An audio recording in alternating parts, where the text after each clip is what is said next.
What will you leave behind? What will you leave behind? Welcome back to another Real Talk as we thank the Most High for so much. Another blessed day. I'm rejoicing and being glad in it. Kind of piggybacking off of what me and Brother Dexter was discussing. And shout out to my brother Dexter. Dexter's in the house always. When we talked about legacy, and we mentioned a little bit of this on a live chat the other night. And we talked about legacy from a biblical standpoint and what the worldly standpoint shows. Because a lot of people are off to some wicked things. You got some parents that's wicked, and they want their children to be wicked and carry on the wicked business that they do. We know how it go.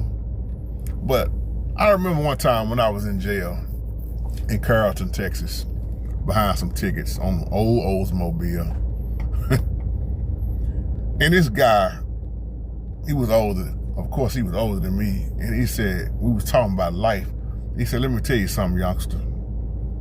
He said, when you're doing good, don't nobody hardly remember you. He said, it seems like when you do something bad, don't nobody want to forget you.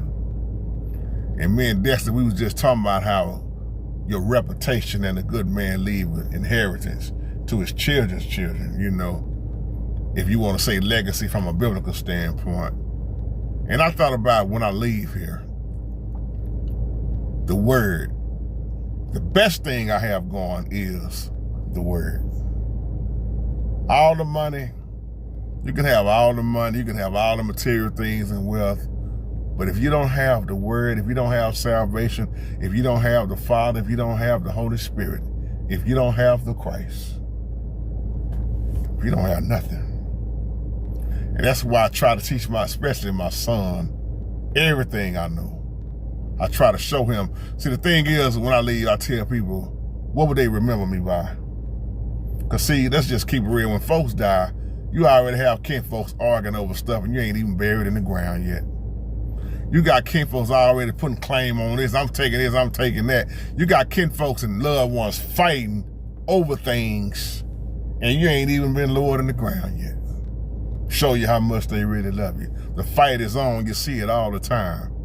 And you got to realize when you leave this stuff behind, it's either going to get sold, somebody else going to enjoy it, or something else may happen to it. It's just like that. Somebody else going to enjoy it. And think about it, people argue over the inheritance and they ain't even work for it. You don't even work for the inheritance. It's given to you.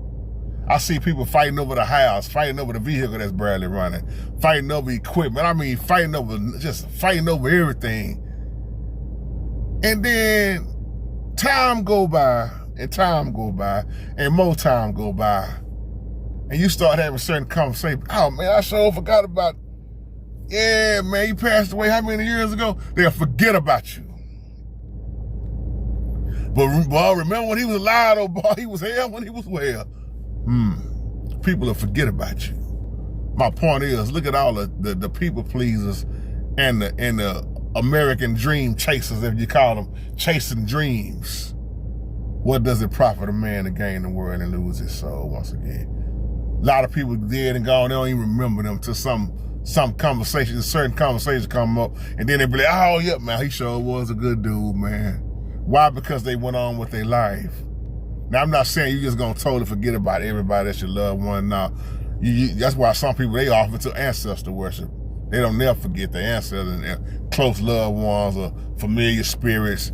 That's a whole nother conversation though, but will you be remembered by what you have or what you have on the inside? Anybody can say, boy, JT, he stuck to that word, boy. He wasn't wealthy, he wasn't rich and none of that, but he stayed faithful, he was consistent, and he loved to serve, and he loved the Most High. That's wealthy and richer than anything and anybody I know. Because when you have the Holy Spirit, that's the best wealth in the world, because he owns it all. I'll leave you on that. Shalom.